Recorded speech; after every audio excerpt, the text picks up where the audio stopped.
In Bible class this past week, we were learning about the historical Jesus. For those of you who haven't had the opportunity to sit in a seminary classroom yet, you're always welcome, by the way. I encourage you to come.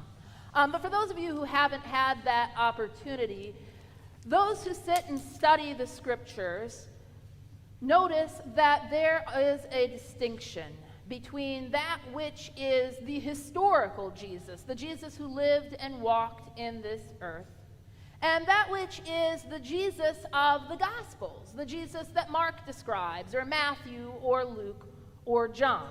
For one thing, Matthew, Mark, Luke, and John don't always quote Jesus quite the same way.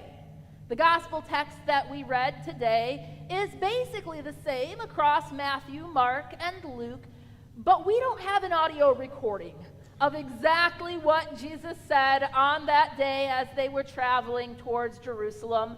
And so the Gospels record Jesus' words a little bit differently.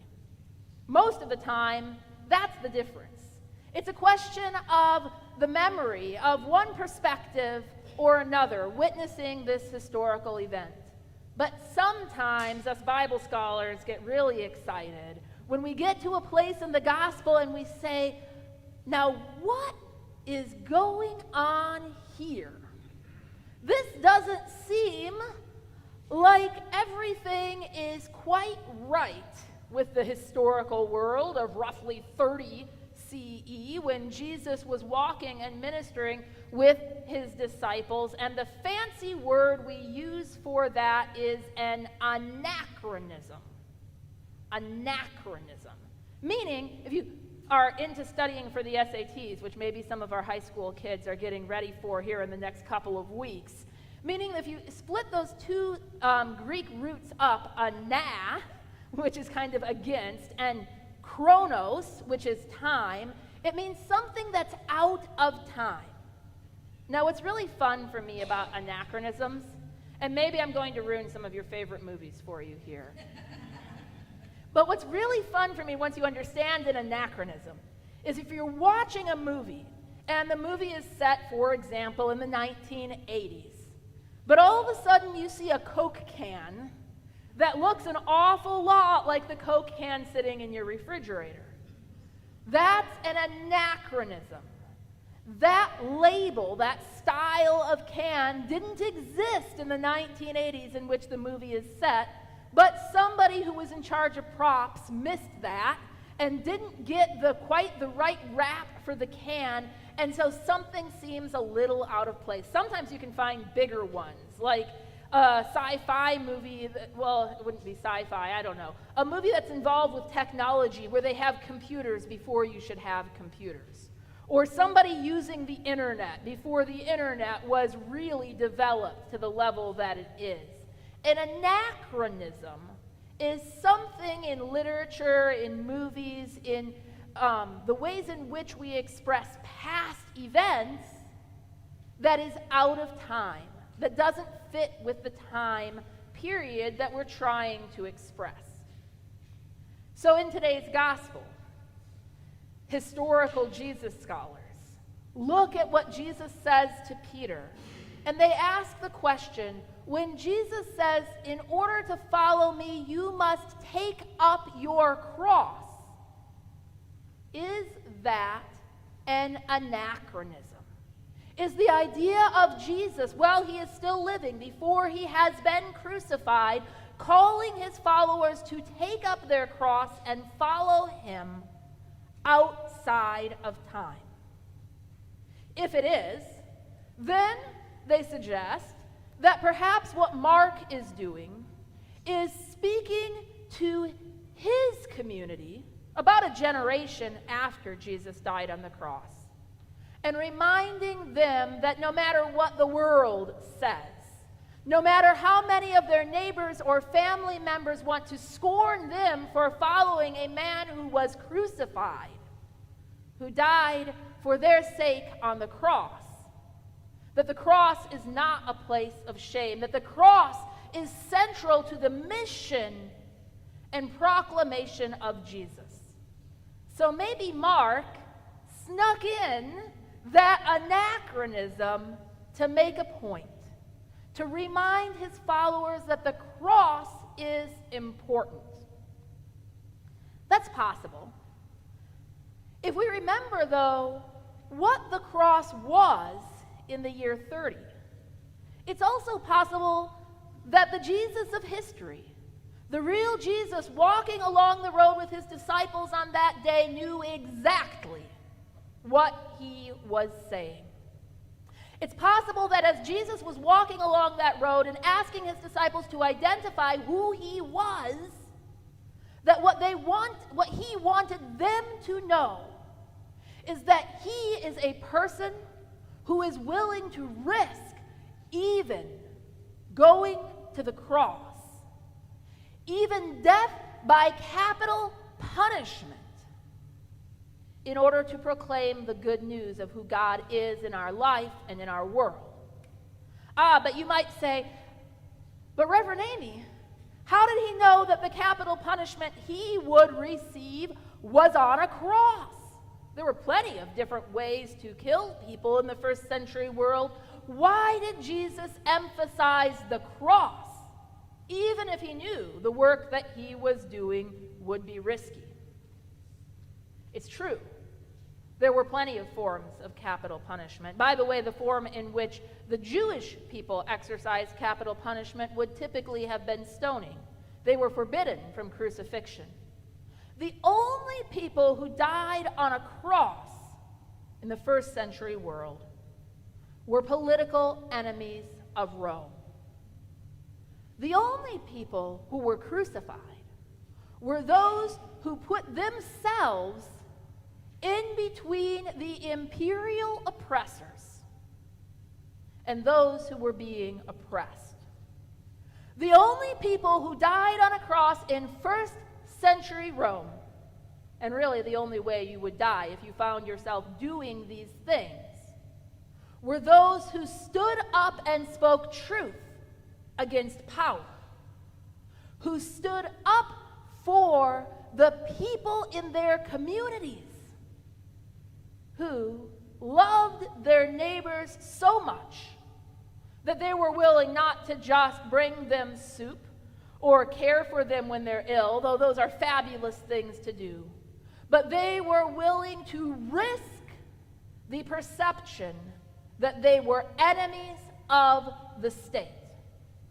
And if you did that, if in the first century Roman Empire you made yourself an enemy of the state, you made it clear that you cared more about the people in your community than whatever Rome or the empire could do to you, then it was a pretty good bet you would die on a cross. So maybe, just maybe, when Peter says to Jesus, "You don't need to suffer," and Jesus responds to him saying, "Get behind me, Satan, because you are putting your mind on worldly things, not on the divine." Maybe it isn't an anachronism at all that the next thing Jesus has to say is about a cross. But the cross Jesus is talking about is not the cross that we wear on our necks. It isn't the cross we have wrapped in purple before us today. It is an instrument of torture and execution. Some time ago now, in his book, The Cross and the Lynching Tree, theologian James Cone writes that the trouble in America is that we have turned the cross into, we being Christians, I should say, that Christians, especially us predominantly white, privileged Christians, have turned the cross into a harmless decoration that we can wear on our necks or hang on our walls, and we forget about the spectacle of death and suffering that it represented not just in Jesus' time, but in Mark's time as well, When the Gospels were written, when Jesus was traveling with his disciples, the cross was not about a symbol of religious devotion. It was about a mark of political persecution. And Cone asks us to imagine for a moment what that is like. To be so committed to Jesus' message, to our calling to follow Christ.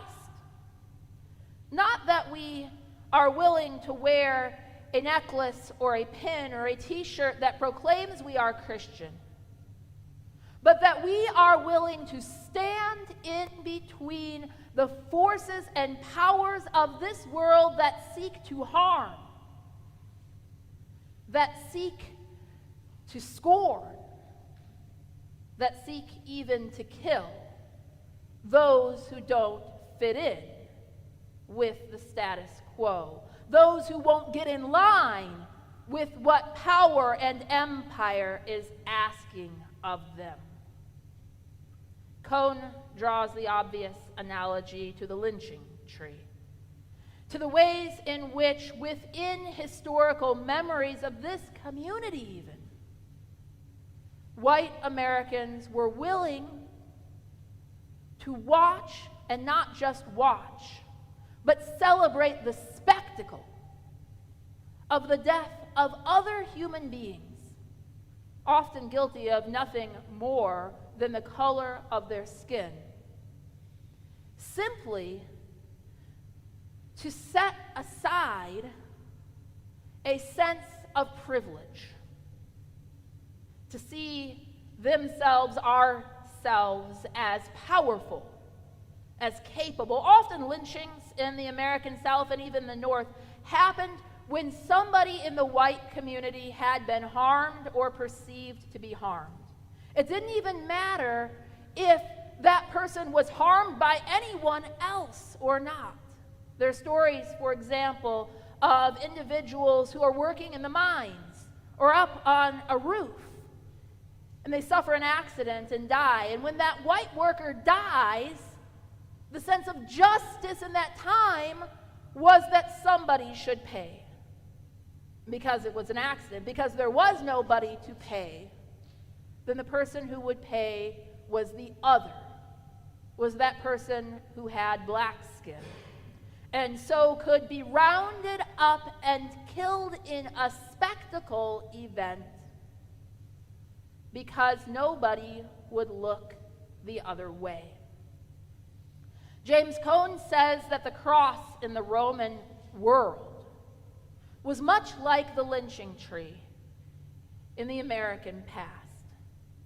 That to put somebody on the cross, to put a Jewish person on a cross in Jerusalem, and they would have all been Jewish people on the cross in Jerusalem because the only people in Jerusalem would have been Jews or Roman soldiers. So to put a minoritized person on the cross in Jerusalem was a way of the Roman Empire, those in power, evening the scales. Somebody is proclaiming love of the little people. Somebody is proclaiming a king other than the emperor of Rome. And so someone, anyone, must suffer. When Jesus says to his disciples, if you want to follow me, you must be willing to pick up your cross and follow me. I don't think he's suicidal. I'm not even convinced that Jesus knew for sure that he would die or die on a cross. But I do think he's politically savvy. I do think Jesus knew the risks. I think Jesus understood what he was doing and why. And so when he says to his disciples, pick up your cross and follow me, he isn't saying that you must die if you are to be a follower of Jesus. But he is saying that you must be willing to put yourself in those uncomfortable spaces. You must be willing to accept what powers and oppressors may have to offer when you find yourself in those spaces. We were watching a TV show the other day, and in the TV show, the main character's sister was out protesting about an unjust court case outside the state courthouse. And her brother opened the refrigerator, and he said, "Where'd all the milk go?" And she said, "Well, I was out at the courthouse last night, and I was concerned there might be tear gas, so I took it with me." As it turned out in the TV show, she wasn't tear gassed. I don't think that anyone out protesting is looking for that kind of response. But the point that was illustrated in that brief moment was her willingness to accept the retaliation, to stand for what she understood to be just and good in this world. This week and for the past couple of weeks, the country has been mourning the death of a non-binary teenager in Oklahoma, Nex Benedict, who stood up against those who were bullying them and faced horrific consequences, leading most likely to their death. We live in a world where there are still those who are other and those who are empowered. We live in a world where what it means to proclaim the gospel, to love the Lord our God with all our hearts, with all our minds, with all our souls, with all our strengths, and to love our neighbors as ourselves, means that sometimes we will find ourselves in a position between our neighbors and the powers that would be set up against them. And so when Jesus says, "Take up your cross and follow me," he isn't calling us to needless suffering. He isn't calling us to flagellate ourselves in prayer. But he is calling us to know the risks and to stand for good anyway. When we make the sign of the cross upon ourselves, when we wear it on our necks or place it in our homes of worship or the places where we live, I invite you to see in that cross not just a symbol of religious devotion, but a call to be devoted to the causes of justice towards which our God is constantly pointing. A call to follow the cross, to follow Christ into those hard places, to stand for those who aren't able to lift their voices on their own. If you want to follow me, Jesus says, take up your cross and follow. Amen.